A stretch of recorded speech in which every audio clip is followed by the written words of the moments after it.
Hello, human beings. My name is Tanya Aganaba. I am your host with the most of Community, an ongoing series of incredible conversations with folks from all around the world who are engaging in conversations about what is coming next in the wonderful and weird world of tech, digital privacy, and surveillance capitalism. As we all know, all of these things are at the forefront of every political and personal decision that we are making today. So I'm grateful that you're here with us to join us as we tackle some of these topics. Today, I would like to take a moment to say that I am joining you from the ancestral unceded territories of the Musqueam, the Squamish, and the Tsleil-Waututh First Nations. I give thanks for these great, beautiful lands that we get to be on. Our special guest today is the one and only Christina Maleka. Give us a hello, Christina. Hello. Happy to be here. Oh, we are so happy to have you. It is a pleasure to be with you today. Christina, tell us a little bit about what it is that you do. Well, I'm a psychotherapist in my day job. And then I have this side gig called Screen Time Lifeline. And Screen Time Lifeline is a supportive community. It's a supportive community that's really designed to help people right-size their relationship with technology and take their power back from tech companies. I love to hear it. I love to hear it. Reclaim their humanity. So that's the work I do with Screen Time Lifeline. Thank you so much. So obviously, during this pandemic and before, we are so heavily reliant on technology. And we all know that there are lots of benefits and so much convenience that we find in tech. It affects our everyday lives, but just like all conveniences, we rarely take the time, and we were talking about this earlier, taking the time to calculate the true cost. What do you think is the true cost of our increased integration with tech in our everyday lives? You know, I thought about this, and I tried to think of some things that don't get talked about as much, because we hear a lot about this all the time. So I kind of broke it down into like emotional, physical, cognitive, social, and spiritual kind of costs. So the first one sort of, and I'm going to talk more about sort of the socio-political stuff. We're going to talk about that a little bit later. This is more like personal cost. So the first thing with the emotional cost is just, if we can always reach for our phone when we are feeling upset, when we are having an uncomfortable feeling, and we can reach for our phone to distract ourselves, we actually aren't learning the tools that we need to like be with our emotions, be present with ourselves, regulate our emotions, have the confidence that we're able to feel strong emotions, let them pass, integrate them, and learn from them. So I think one of the biggest emotional costs is just not learning how to handle strong emotions. And then there's just kind of an emotional numbing that happens. And there's, you know, for me, like a lot of my work, it's about like the heart and soul of this, not so much about like the tips and tools. And so like, I feel like to be fully human, we need to know what's happening with us emotionally. So like, that's an emotional cost that I think we need to take into consideration. Physically, I mean, we all know that there's interference with our sleep, and then we get like text thumb and text neck or whatever. I've been called out. I have that. Me too. It's not like I'm not sitting here on some mountaintop. Like, I mean, it's just like, it's right here, you know? Right. But one thing that people don't talk about a lot is like a lot of our tech keeps us in this constant state of physiological stress. We have these notifications coming at us, and we've got like 50 emails in our email box, and there's like a billion different people looking for stuff from us electronically. What happens is that our stress hormones increase, our cortisol level goes up. It puts us into what we call like the sympathetic nervous system state, which is our fight or flight nervous system state. And that particular part of our nervous system like isn't very smart. It's like really old, and so it can't tell the difference between a lion chasing us and our boss right trying to reach us. So we are constantly, our body is interpreting non-emergencies as emergencies, and that's really hard on our bodies. So like physically, I think that's like an important thing to think about. Cognitively, I mean, there's so much there around outsourcing our cognitive tasks to apps, algorithms, search engines. When we do that, we are not building those cognitive capacities at all. We're not making decisions for ourselves. And Also cognitively, we've got to learn how to tolerate boredom. Like if we're not able to tolerate boredom, we can't be creative. I mean, you're a musician. I was listening to your music earlier today. Actually, it's amazing. Thank you. Yeah, I did a little search and listened to your stuff, and it was great. Appreciate you. But you know, as an artist, that you've got to be able to sit with yourself, and you've got to be bored to create. Absolutely. And so, like, my fear is that we're like losing our ability to be bored, and that is like losing our ability to be human. We need that. Relational, I just worry about people feeling uncomfortable having these kind of messy, uncurated conversations that sort of meander. I don't want us to lose the skill to do that. I mean, a lot of the work that I do is with groups of people and having them talk to each other. Mm-hmm. It's beautiful. Like to ask each other questions, to talk to each other. And it's really, really beautiful. And I don't, I'm not like tech is bad. I'm like, let's not lose these things. Right. Having these messy conversations, being accountable to each other. I have this saying, avoidance, that I say to my clients a lot, which is avoidance is not a boundary. And so people called out. People will be like, well, I just didn't text her back, so I set a boundary. And I'm like, that's not a boundary. It's not a boundary if the other person doesn't know about it, right? Exactly. Right. Like, so we need to learn how to say no and set boundaries. Have you figured that out yet? How to say no? Effectively say no? I'm 54 years old. Hell yes, I have. Oh, you learned it here first. You need to sign up for whatever it is you're selling. It is possible. Excellent. And people don't like it. Boundary setting is like a broken record all the time. It's not like you're like, I set a boundary and you're going to respect it. But that's a whole other.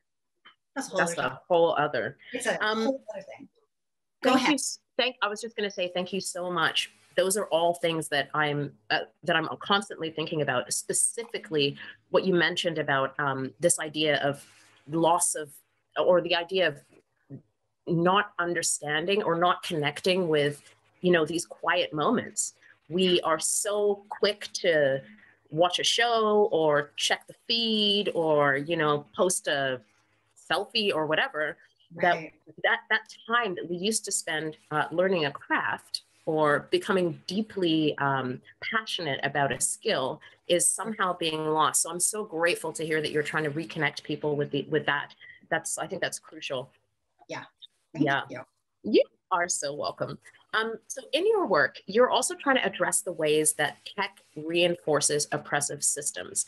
What are some of these dynamics, and how does your work address them? Let me start with just like naming a couple of the dynamics. There's so many.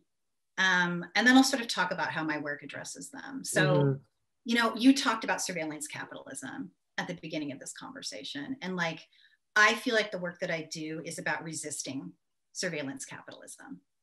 And I like that. We can become more aware of how we're using our technology and have agency around how we're using our technology. That is resisting surveillance capitalism.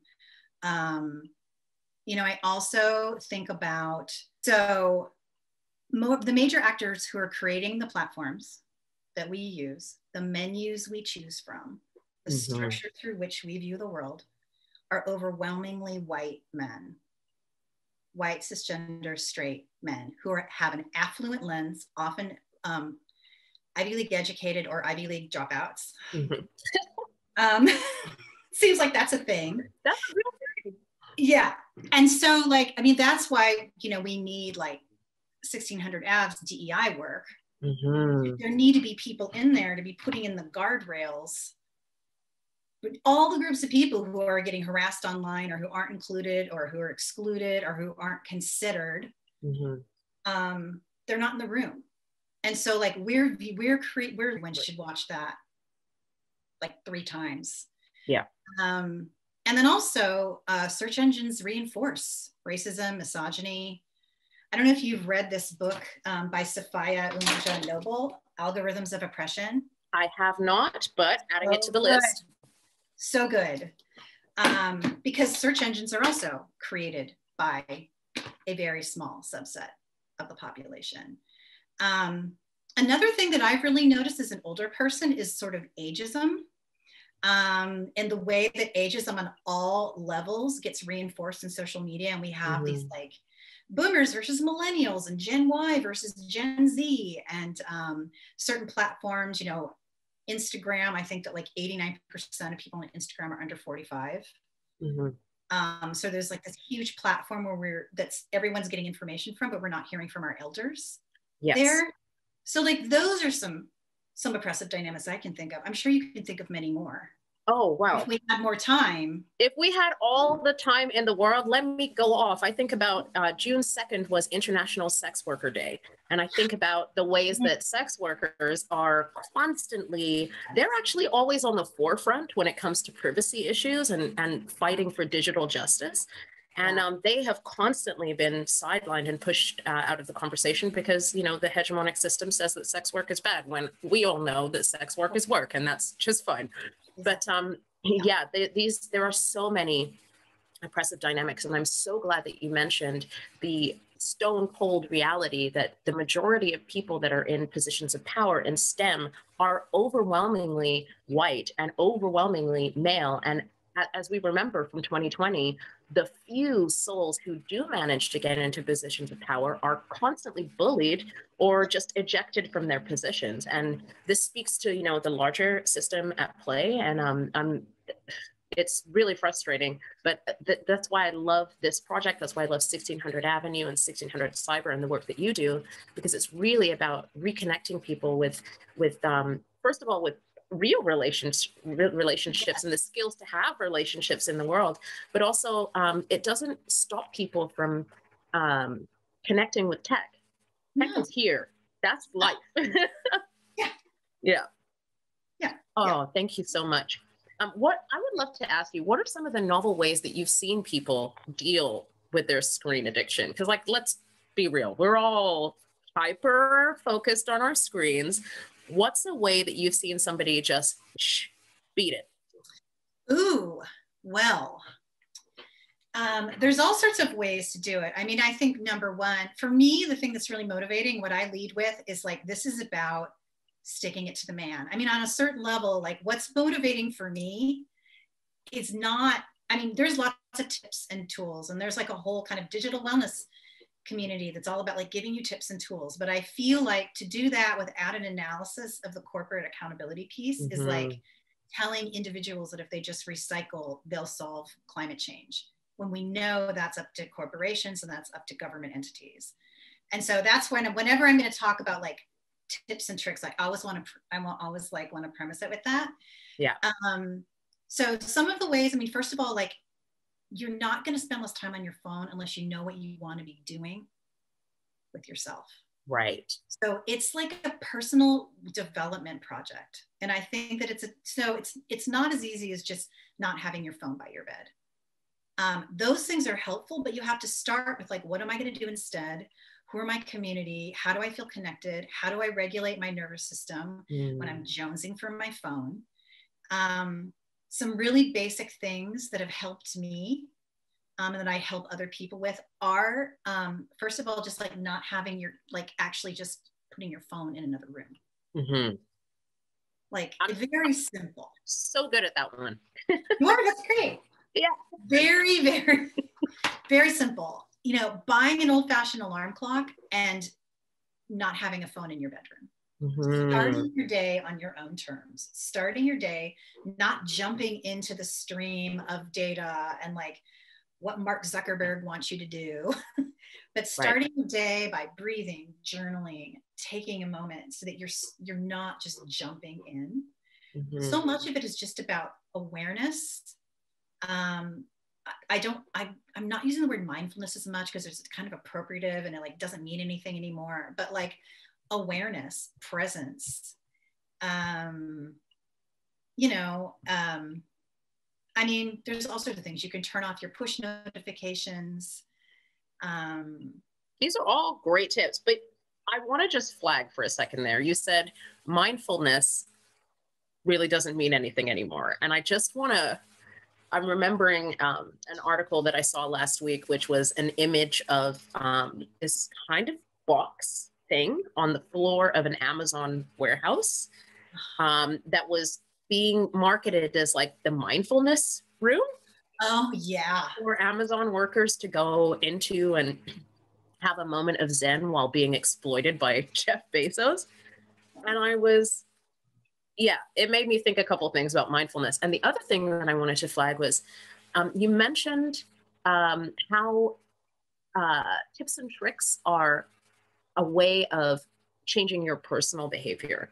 But Right. really, it's crucial, as you said, to be absolutely honest about the fact that, like, this isn't just a personal decision. This is a larger societal policy, privacy. It's much bigger than that. And like the real accountability does need to be with the folks who choose to make this technology and unleash it or weaponize it against the community. So thank you so much for just pinpointing that and making sure that we remember that. Yeah, because I think it's disempowering to blame people for their tech addiction when it's built in, when it's Yeah, not their fault. it's a function. It's functioning correctly if you're addicted. You're doing great. Exactly. Exactly. Oh, thank you so much. One of the things that I mentioned earlier that I love about this project, doing community and working with PRIV TV, is that diversity, equity, inclusion, as you mentioned earlier, and accessibility is a huge part of what we're trying to do, especially for communities that have been targeted and marginalized by this technology. I'm super excited to hear of more people who are trying to empower all people to have awareness, skills, and preparation to be able to replace that addiction with something more healthy. Like, I think I was looking on your website. Yes, I was looking on your website too. And I saw in there that you mentioned something about what would you do with that 4 hours a day? Right. I can think of a million things that I would love to do with 4 hours a day. And I think 4 hours is really quite, what's the word I'm looking for? Conservative when we think about how much time we actually spend checking for this or watching that or looking for a contact or connection or something like that. So yeah, the other thing too is the idea that technology doesn't actually give you opportunity to create your own ideas or to solidify your own belief systems. One thing that I have been thinking about a lot, obviously I live in so-called Canada, you are in the United States of America. January, yes, January 6th, I think about, I don't want to use the word insanity because that's wrong, but the wild behavior that we saw that was the depravity. How about right. depravity? That's the perfect word. Depravity. That's the perfect word. And a lot of that has to do with the fact that we are being served ideas. You search something, it's presented to you, and it reinforces whatever whatever you've been searching for. And I find that really, really scary. It's really scary. Right? Our worldviews are being manipulated and created by this tech. Oh, yeah, it's really scary. And if you want to believe that, I don't know, like if you want to believe that there's a child trafficking ring in a pizza parlor in DC, you can find information that will corroborate. I mean, there's it is depraved. Scary. So scary. Okay, I have a question. I don't know whether you will be able to answer. Well, I know you'll be able to answer it, but I'm going to ask it. Okay. So lots of people refer to Bill Gates as the new Columbus. Myself personally, I do. Yeah. Because I just want to know, do you think does that ring true to you? And would you extend that label to other tech companies and their creators? I mean, it rings true to me. I'll be honest, I just don't know that much about Bill Gates. Like, only bad things now. Only bad things now. Yeah, no, there are bad things, but like I just haven't been keeping up with Bill. Yeah. You know what I mean? I mean, I definitely know. I mean, absolutely, I agree with that. But it sounds like you know that a lot better. I mean, absolutely. Do I think tech companies? You know, I don't want. This is colonialism is defined as like one group of people, like a nation trying to overtake another nation, right? And I don't want to diminish like the harm done by white colonialists in the world by using that term, because like we've got to start using words like settlers. Settlers. That's not what that is. Okay. You know, tech companies are acting like nations, right? They're colonizing our relationships. Yes. They're colonizing our decision making, our thought process. Yeah, I mean, it is like a new frontier, right? Data. Absolutely. So what do we do? What can we do? Is there something?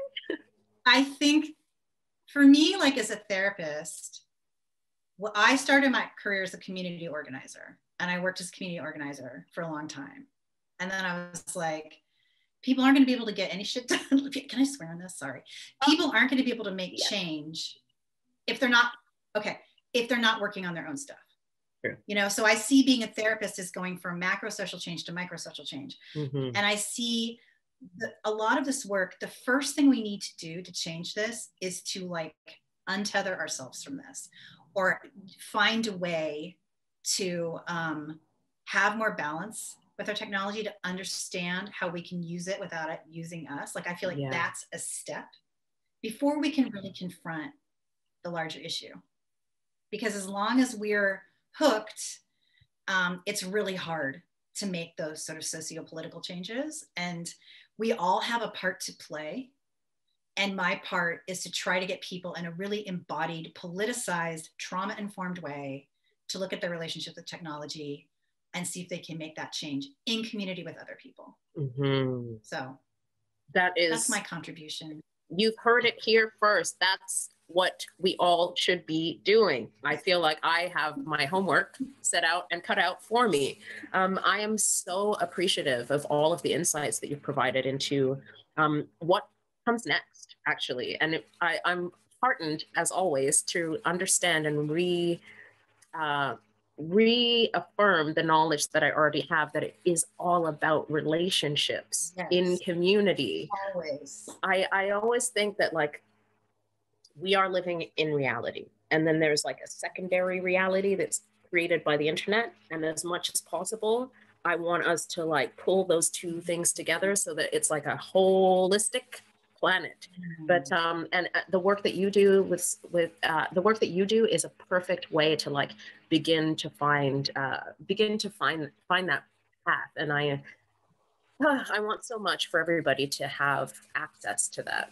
So if people want to know more about your work, how do they connect with you? How do they get involved? Tell us more, and also tell us a little bit more about the community that you've created. I want to hear about that. Well, so they can just go to my website, screentimeLifeline.com. So it's just screentimeLifeline.com. It's interesting because I was doing a lot of stuff online over the pandemic. Right. And I'm actually taking a little bit of a break because I don't want to do any more Zoom stuff. I just don't. I mean, I've been on Zoom with clients all year too. And so I am not going to be offering anything until 2022. Awesome. Maybe something in Seattle in October of this year that's like a weekly group. But I have a couple of retreats coming up in 2022, and people can go to my website and check that out. I mean, I'm really trying to like do this without killing myself. I'm trying to be have a side gig without like being in this hustle mode. I just decided that I'm going to get off Instagram because I hate it. And, welcome to the club, baby. So screentimeLifeline.com. Yes. And there's also like I have a free guide to doing your own at-home digital fast on there. Ooh. So, yeah. Okay. All right. So the guideline exists. Folks can access that if they are interested in, you know, doing a little bit of, you know, the work themselves. And also, I just want to congratulate you, because throughout this pandemic, we have been told, taught, shown that you must carry on at all costs. You have to switch, you have to pivot, you got to do your business. There's no breaks. If you're not working, if you're not writing a novel, if you haven't cooked sourdough, whatever the hell that is or does, I don't know. I don't know what it is. But if you're not doing that, you're not doing the pandemic right. And I totally, absolutely disagree. I couldn't disagree more. Too. I believe that this pandemic was an opportunity, a door opening for you to step into the reality that you want to live in. And if the reality that you want to live in is hustling so hard, Great. I feel for you, because I've been there. I've been there too. But luckily for me, to be there anymore. I don't want to live in that paradigm. I would like to live in a paradigm where I grow food with the loves of my life, pop onto Twitter every once in a while to be like, I hate the government, and then that's about it. You know my vibe. Pardon me? My houseplants this year, they're children. So happy. They're children. They're new babies. They are. I always tell my partner that I'm so proud when I go to when I go to the co-op and I don't come home with a new plant. Ooh, that's like ultimate willpower. My husband doesn't have it. Not even a little bit. Oh, we have 1 minute left. So I just want to take a quick moment to say thank you, okay. Christina. Thank you so much for joining me today. This has been Community from PRIV TV. Screen time, lifeline.com. Get yourself the guide and do what you can now to extricate yourself from this awful relationship with tech. I'm just joking. It's not all awful. Christina, any last words that you want to say before we head out? You and I need to talk again soon, because you're just really cool. Boo-boo, we're going to talk at least once a week. Okay. Thank you so much. This is so fun. Thank you so much. Take care. And all of you out there, be good. Love yourselves. Love one another. Remember, colonialism is bad. White supremacy is out the door. Anti-racism up. Decolonization up. Thumbs up. Thank you so much. Bye.